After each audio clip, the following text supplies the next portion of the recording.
প্রথমেই ফুলকপিগুলোকে ছোট করে কেটে লবণ পানির মধ্যে 10 মিনিটের জন্য ভিজিয়ে রেখেছি, যেন ভিতরে কোনো পোকামাকড় থাকলে সেগুলো বেরিয়ে যায়।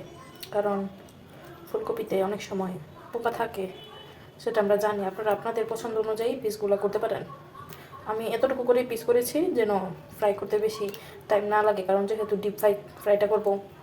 এবার এটা ছেঁকে একবার ধুয়ে নিব, যেহেতু লবণ পানি দেওয়া আছে। এবার এখানে আমি পরিমাণ মতো লবণ দিয়ে দিব, তারপরে হলুদ দিয়ে দিব,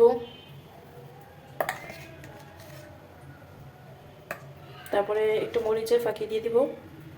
আপনারা আপনাদের স্বাদ মতো যতটা ঝাল খাবেন ততটা দিন। তারপরে এটার সাথে একটু জিরা আর ধনিয়ার ফাঁকি মিক্সড দিয়ে দিব সেটা। তারপরে একটু আদা রসুন বাটা মিক্সড আমার কাছে আছে, আপনারা আলাদা আলাদা হলে হাফ চামচ করে দিয়ে দিবেন, বা আপনাদের কতটা ফুলকপি থাকবে ঠিক যতটা দিয়ে। আমার কাছে মিক্সড যেহেতু আছে আমি 1 চামচের মতো দিয়ে দিলাম। তারপর এটা আমি হাত দিয়ে মাখিয়ে রেস্টে রাখবো 10 মিনিটের জন্য। আপনাদের কাছে যদি টমেটো সস থাকে আপনারা সেটা দিতে পারেন, আর যদি কেউ চান অল্প করে 1 চামচ বা হাফ চামচের মতো চিনিও দিতে পারেন, না দিলেও চলবে। তাহলে এটা মিষ্টি মিষ্টি ভাইব আসবে আর কি। ফ্রাইয়ের মধ্যে এটা দিলে ভালো লাগে। দেখেন আমি এটা মাখিয়ে নিয়েছি। এটার মধ্যে এখন কোনো এক্সট্রা পানি ইউজ করার দরকার নেই মশলা মাখানোর জন্য। ফুলকপি ধোয়ার পর যেই এটার মধ্যে পানি গায়ে লেগে থাকে সেটাতেই যথেষ্ট। আমরা 10 মিনিট রেস্টে রেখে দেব। 10 মিনিট রেস্টে রাখার পর আমি এখানে 3 টেবিল চামচ বা 2.5 টেবিল চামচের মতো আটা দিয়ে দেবো। আপনারা চাইলে এখানে ময়দাটাও ইউজ করতে পারেন বা বেসনও ইউজ করতে পারেন। তারপর এখানে 1.5 টেবিল চামচ চালের গুঁড়ি দিব, আর যদি আপনাদের কাছে কর্নফ্লাওয়ার থাকে সেটাও দিতে পারেন, একটু ক্রিস্পি ব্যাগটা আসবে। আরেকটা সস দিয়ে দিব মিনি প্যাক।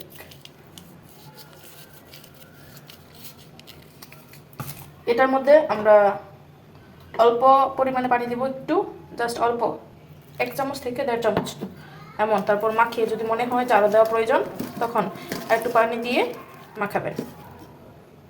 এই যে দেখেন আমি এটা মাখিয়ে নিয়েছি। এটার সাথে আমি পরে আবার অল্প একটু পানি ইউজ করেছি, যেটা আপনাদেরকে দেখাতে পারি নাই। পানিটা ইউজ করলে মশলাগুলো খুব ভালোভাবে মিক্সড হয়। এমন রাখারই চেষ্টা করবেন, তাহলে ফ্রাইগুলি খেতে ভালো লাগবে। আর অনেকেই আগে হাফ সিদ্ধ করে নেয়, কিন্তু হাফ সিদ্ধ করলে কি হয় ফুলকপিগুলো একটু পাঞ্চে লাগে, এই জন্য এভাবে ডিপ ফ্রাই করলে খেতে ভালো লাগে। আমি 10 মিনিট রেস্টে রাখলাম, তারপর চুলায় তেল গরম হতে দিলাম। তেলটা অতিরিক্ত গরম করতে যাবেন না, তাহলে দেখা যাবে ফুলকপিটা ফ্রাই করার সময় উপর দিয়ে পড়ে যাবে কিন্তু ভিতরে হবে না, তখন খেতে ভালো লাগবে না। প্রথমে একটা দিয়ে একবার তেলটা কতটুকু গরম হয়েছে, আমারটা ঠিকই আছে। এমন হলে একটা করে দিয়ে দিতে হবে,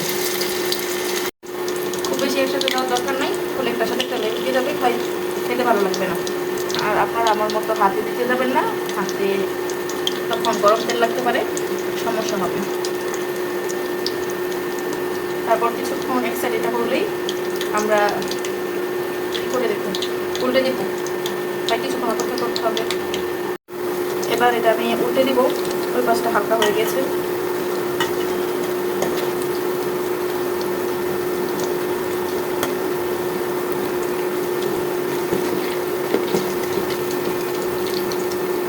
দেখতে পারতেছেন কি সুন্দর করা হয়ে গেছে।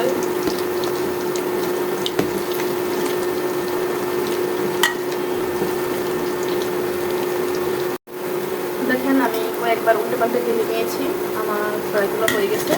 আমি এগুলো তুলে নেব একটা ছাঁকনি দিয়ে ছেঁকে। আপনারা চাইলে আরেকটু কম ভেজে তুলতে পারেন, আমি একটু ক্রিস্পি খেতে বেশি পছন্দ করি। এদিকে একটা টিস্যু দিয়ে প্লেটের মধ্যে প্লেটটা রেডি করে নিয়েছি।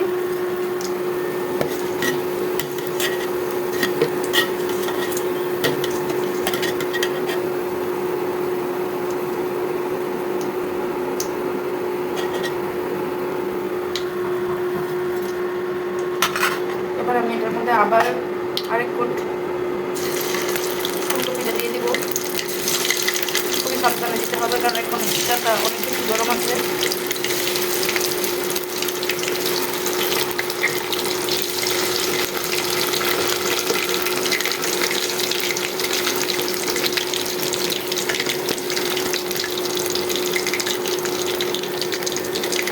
কাপড় দিয়ে এবারও কিছুক্ষণ অপেক্ষা করতে হবে উপাসটা হওয়ার জন্য।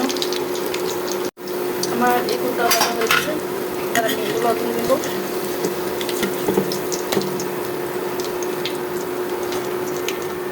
এমন করে আমি পরের বারটা শেষ করে দেবো ভাজা।